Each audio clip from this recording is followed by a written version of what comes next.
Have you ever gone to bed exhausted? You throw yourself on the bed, switch off the lamp, and as soon as your head hits the pillow, you are wide awake. You lie there waiting for sleep to come upon you and release you from your tiredness, take you off into those clouds of dreams and unawareness. But time keeps ticking by. You glance at the clock. Only 5 more minutes on. 10, 15. You start to feel more alert, less tired as you struggle to get to sleep. You continually thrash around, bed covers on, off, on again. You don't sleep all night. The alarm goes off the next morning after, and looking at the clock all night, you storm into the kitchen and announce to anyone who's willing to listen, "I did not get any sleep at all last night." The good news is that my guest today, Dr. Chris Winter, is here to tell you that you did get some sleep, even if you weren't aware of it, and you will survive. I'm Kate Mason, and welcome to Parenting and Personalities. This is the podcast that connects you to the ones you care about the most.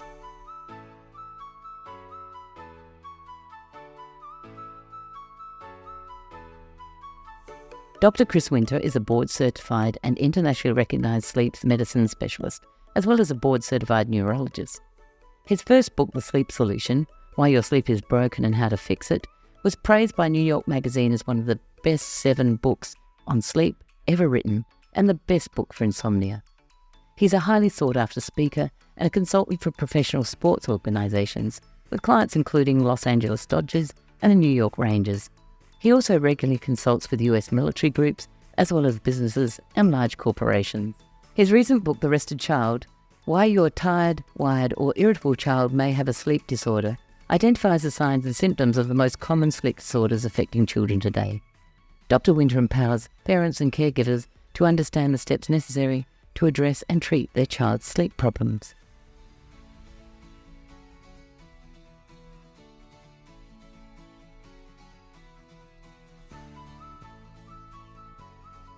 Hi Chris, welcome to the show and thank you for joining us. I've read both of your books and I've got so many questions and so little time. That's that I will say thank you for having me, Kate, and I'll let you continue. Okay, a pleasure. Now, today we're looking at your bestseller, The Sleep Solution, Why Your Sleep is Broken and How to Fix It. Now, this was written for adults and I love your sense of humour and it was very informative. And I hate to tell you this, but after I read it, I actually had a few sleepless nights because every time I woke up, I thought, how do I get back to sleep again? And I started processing the whole thought of, now I have to lie there and I have to do this and that. I've come through that. It's all good. I understand now it's impossible not to sleep. Okay, so, virtually a scientific impossibility. So I can't say that anymore. But as you say, you can't choose when and where your sleep might be. But there are nights when we think we haven't slept a wink. So can you tell us about that? Yeah, so I think that's sort of a shared experience. I think the first thing I would say is that having experiences like that from time to time, I would consider to be normal. I would sort of put them up there with an individual who always eats lunch at noon, but for whatever reason, last Wednesday when lunchtime rolled around, they just really weren't that hungry and they skipped it. So I think that for a lot of people, we give hunger grace. That was weird, I didn't eat lunch. That's kind of strange, but that's the way it works sometimes. I'm just not that hungry. And you don't worry about it. You don't do anything about it. You just have faith that hunger will return and you'll have a bigger dinner. I don't know that we have that same sort of belief system in place for sleep. So I think the second part of it is, and we have these little unofficial, one of my favorite books is The House of God by Samuel Shem. I read it 3 times in my life, once when I was in high school, once when I was in medical training, and once after, and it was a different experience every time. But one of the best things about his book, he has the rules of the House of God, which meant nothing to me as a high schooler and meant a lot to me when I was going through my training because there's a lot of truth in them, even though it's satire. So we came up with the rules of the House of Nod, and one of them is perception of sleep and reality are 2 different things. That's not that an individual is lying to a physician when they tell them, hey, I can't sleep or I only sleep an hour every night. But there's a very good chance that for an individual who says, look, I'm never able to sleep more than 2 hours on any given night, that there are perception problems that are happening there, that it feels like 2 hours. It feels like the night is endless and you're just sitting there, but you actually slept. In fact, I just as I get older, I'm trying to rid myself of the habit of considering red-eye flights. I'm telling you right now, I'm never going to take another one, but I promise you within a month, and you're looking at that like, well, that's pretty good. That's a good time. I could get back and get all this great stuff done. And so you do it. I just took one back from the West Coast, and I felt like I have a little bit of restless leg sometimes. I felt like I had restless leg the entire time and never slept and just bothered the person beside me the entire flight. I felt so bad. I felt like I needed to give him like chocolates from duty free when we were done. But at the same time, the logical part of me was like, that was not 5 hours I just experienced, or 6 hours, or whatever the time was. So I clearly was unconscious some during that time. But if somebody asked me, I would flippantly, I didn't sleep a wink. But I think I did. So, and that's problematic, because when we learn that sleep is important as it is, and we feel like we're not sleeping a wink, then you're like, oh my gosh, all the terrible things that go along with not getting enough sleep are going to happen to me, and it really compounds the problem, makes it worse. So that's where education and understanding sleep, I think, a little bit can really be helpful. Well, it can be. No, believe me, when you get to our age, you don't do a red eye. You pay. You pay. That's right. you don't worry about that. My husband just said the other week, I was just discussing this earlier, that there's no way we're going to ever catch a red eye again. So we're not going to miss out on sleep like that. So it's the truth of it, though, is that we do feel like we haven't slept. And when you're lying in bed and you're looking over that clock and just a minute before that I didn't sleep. But what I want to know is, what happened back in the old days? Like we're talking 1800s, whatever. Who decided that 8 hours was perfect for us? And is this a Western society thing? We're all hooked on sleep. Every morning I get up and I say to my husband, oh my goodness, how did you sleep last night? And he'll say the same thing back. And I have a conversation with friends. And we, like you said, we're all stuck on the conversation of sleep. But who said to us, hey, you have to have 8 hours sleep and you need to get 3 hours of that before midnight? And is it all scientifically proven? So back in the day when my grandmother was young, did she go to bed going, oh my goodness, I need to get 8 hours? Yeah, so it's interesting. I love, one of the greatest things about sleep is it's this fantastic intersection between real science and medicine, but also lore and stories and fables and weird stuff your grandparents told you. And a lot of times these things are sort of accidentally true in a weird way. So for instance, a lot of people grow up with their grandparents telling them, you've got it. The sleep that happens before midnight is the only sleep that's important, which makes absolutely no sense until you start to think about a typical sleep distribution of an individual. Yeah, there's night owls, people like to stay up late, and people who are morning types. But if we all lived outside and we had no artificial lighting, our sleep would cluster pretty closely together. And what you would see is that, we're going to bed as the sun goes down or shortly after. And for the next 2 to 3 hours, that's typically when we get our deep sleep, which is the sleep that's really restorative to you. We create growth hormone, all these wonderful things that keep us young and healthy. And so when you look at a typical night of sleep, that deep sleep would happen prior to midnight, most likely. So there is a little bizarre truth to it. Now, I would argue that all of sleep's important. It's kind of like saying the protein on your plate's important, the fat and carbohydrates are not. No, the fat and carbohydrates they're important for different reasons. And so is the second half of your sleep, which is largely REM sleep or dream sleep. The 8 hours is really probably, to some degree, a little bit of a research mistake. There was research in the past that kind of looked at 8 hours, and it kind of got adopted, even though when you really dissect current medical literature and you sort of map out sleep time on, say, an x-axis going across the bottom of the page here, and then up and down is lifespan, it creates this sort of U, or what they often call a J curve, where if you're getting inadequate sleep 4 or 5 hours every night, you're probably going to create a health problem for yourself and die earlier or have more health related. But the same is true for higher numbers. And so okay, great, Chris, where's the bottom of the J happen? Where's the sweet spot? It's probably closer to 7 hours.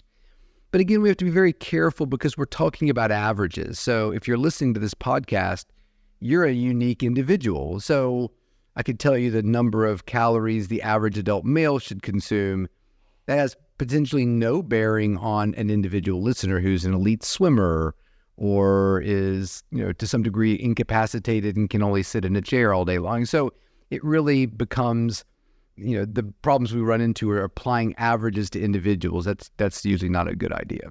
But it gives people an idea of what to shoot for. If you feel like you need 14 hours or if deluded yourself into thinking 3 is enough, then those averages are helpful.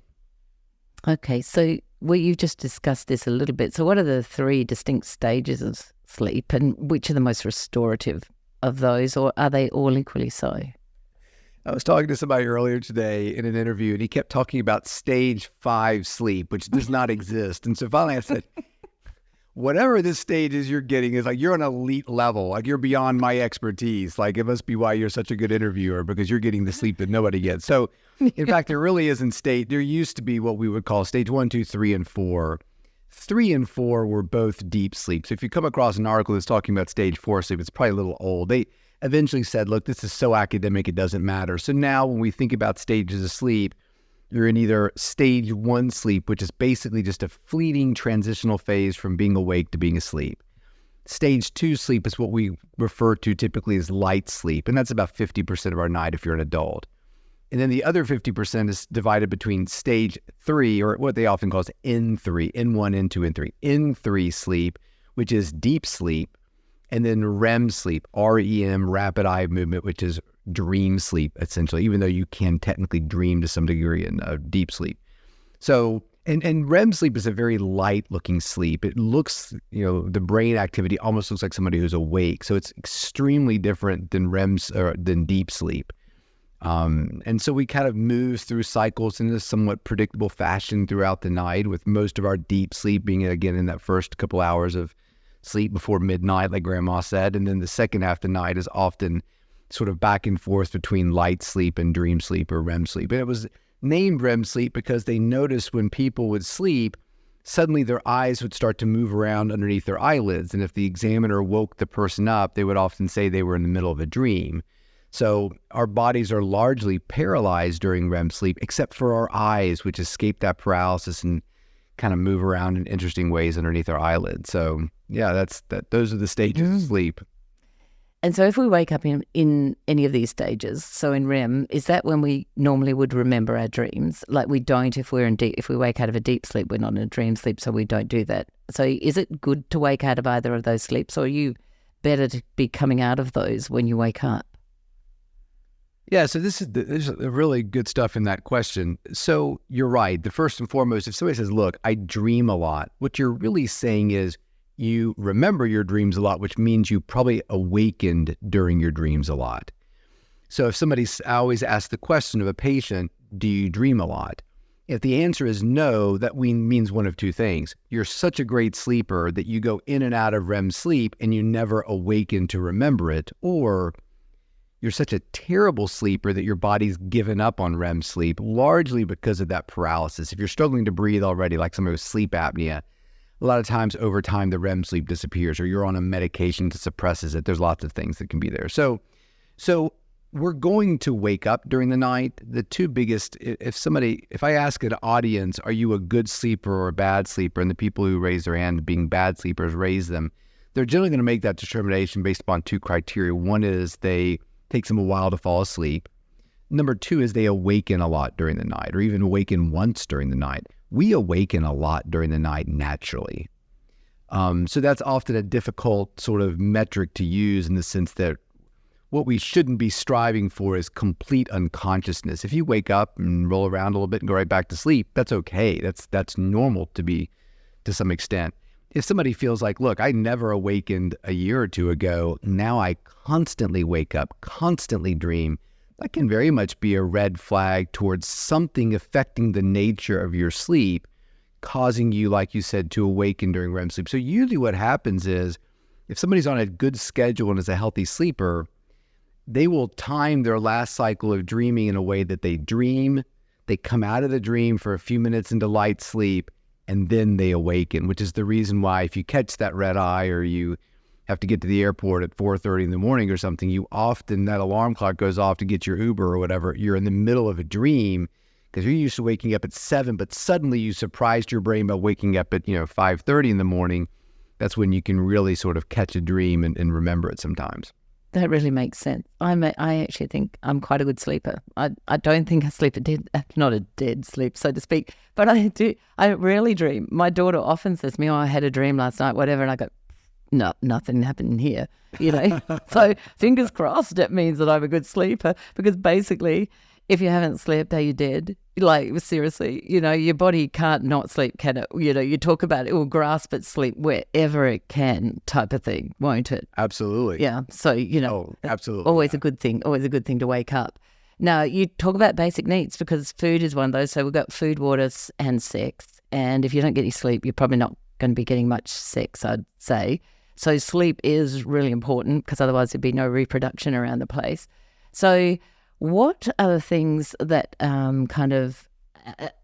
what are the things we can do if we are currently in a poor sleep cycle? And you talk about sleep hygiene, and I'm very much around what you say, finding right pillows and everything. So can you tell us how to prepare our bedroom for sleep, and actually how to prepare our bodies? Because when you talk about your restless feet, and my husband had that very much, and we changed our diets around massively. No food colorings, no preservatives, and he never has restless feet anymore. It's just an interesting thing while I was reading your book, when you talk about that type of thing.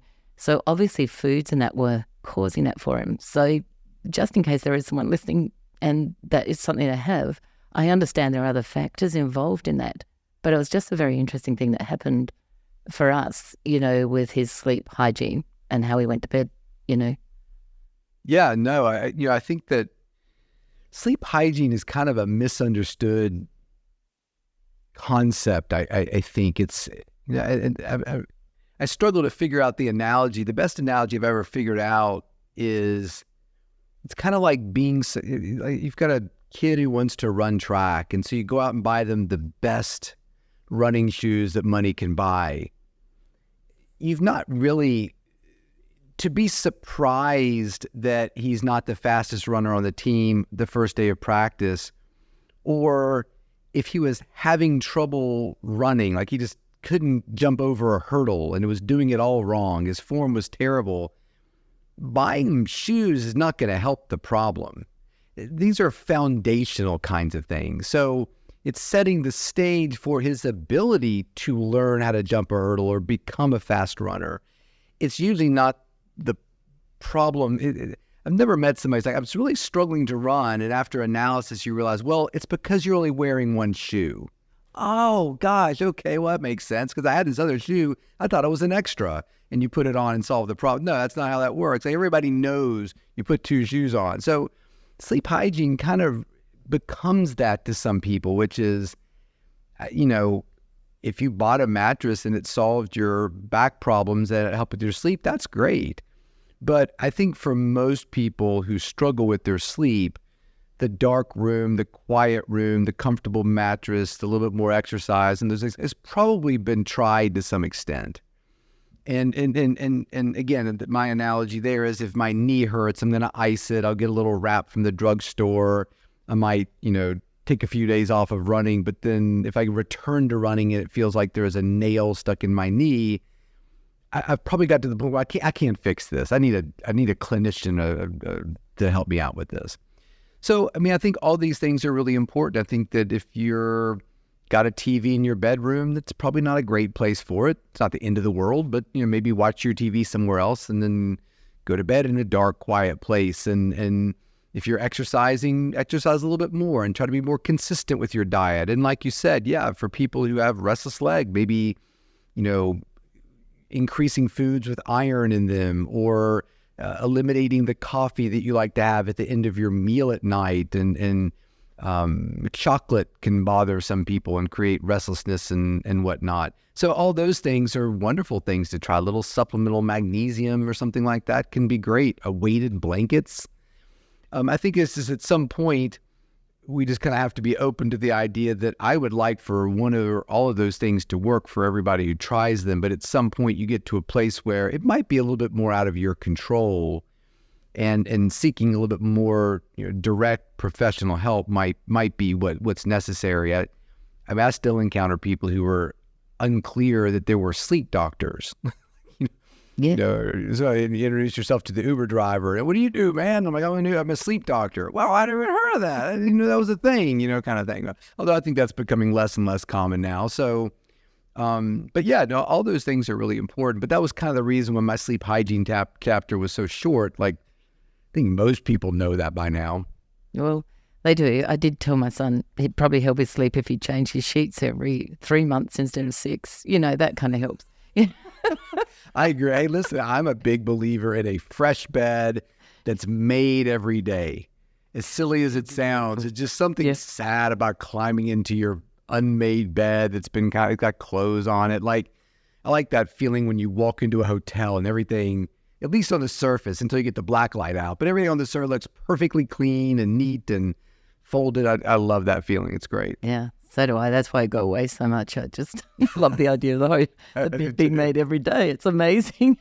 I do too. I never get the black light out though, because if I get a black light out, that would really put me off. Don't do that. No. I like living in my comfortable illusion. Yeah, that's right. Not going to look at the fingerprints or anything. So, my husband was just recently diagnosed with sleep apnea. So we start talking here about and never really thought about a sleep study until his friend, who also had it organised and had it done, because males also get nothing wrong with me, all men snore, like this is just normal.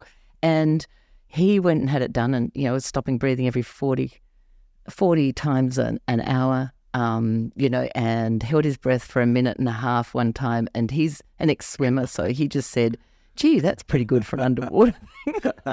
And let me tell you, anyone listening, that if you end up with a sleep apnea machine, it kind of looks like Darth Vader, and it's really not good for sex life because it totally changes that whole image when they're lying unless you go with the Darth Vader. You could be Princess Leia, and he's Darth Vader, and you just kind of run with it instead of against it.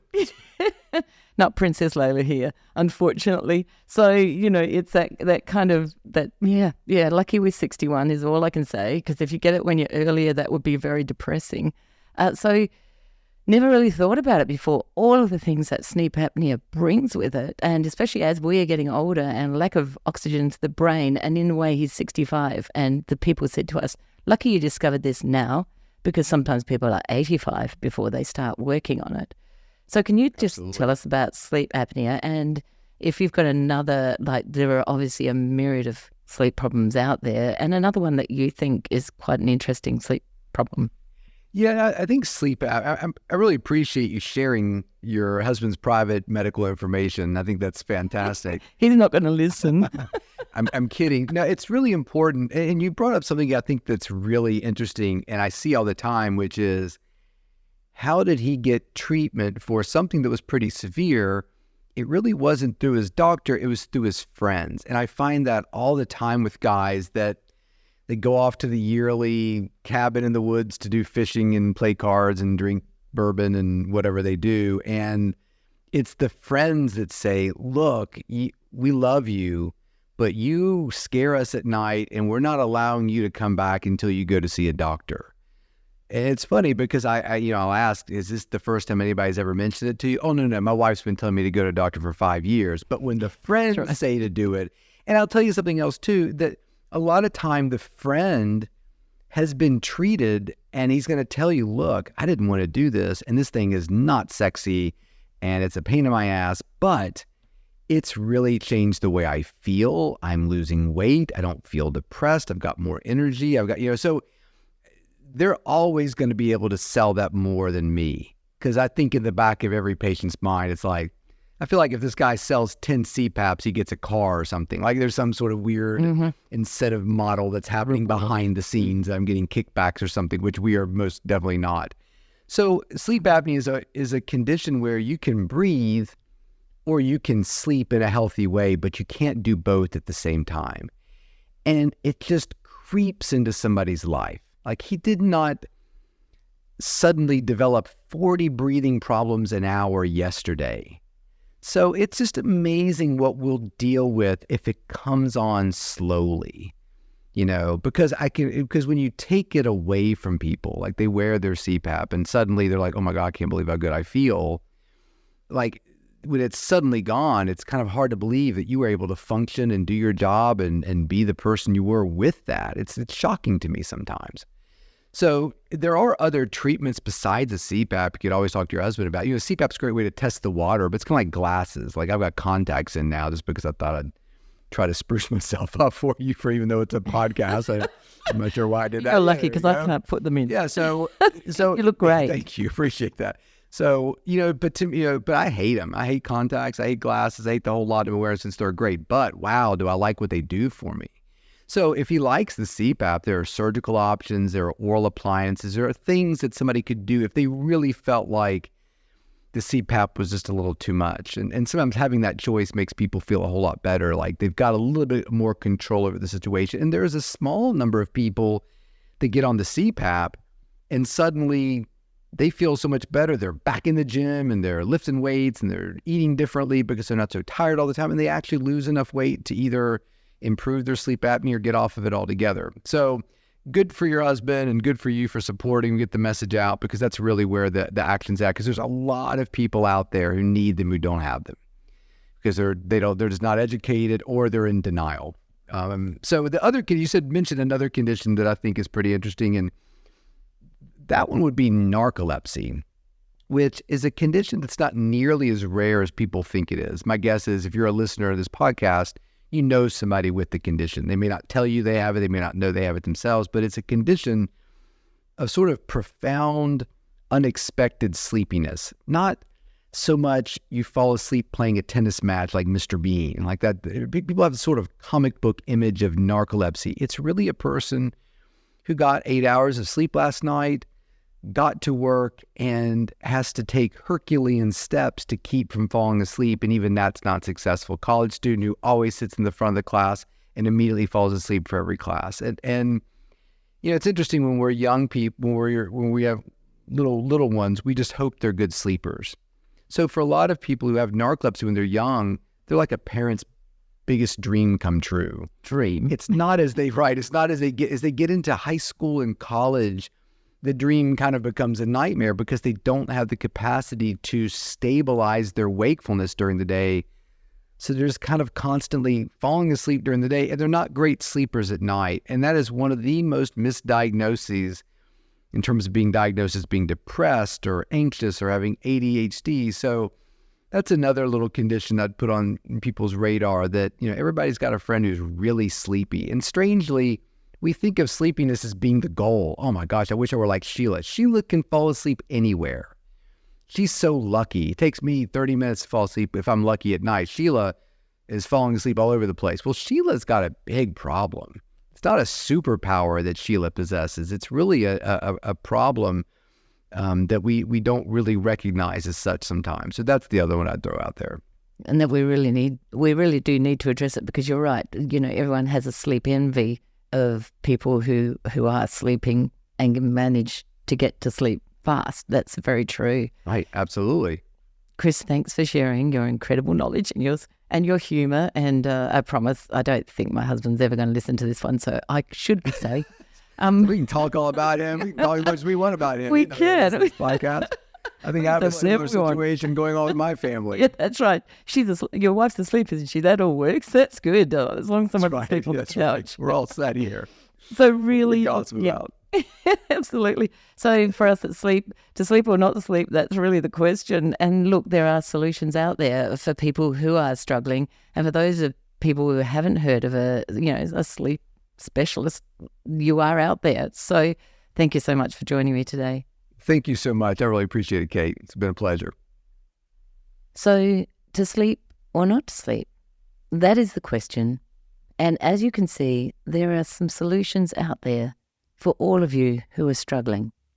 You might have to change a few things, but believe me, it's worth it. I'm Kate Mason, and thank you for listening to Parenting and Personalities. If you enjoyed this episode, we'd love it if you could leave a rating and a review.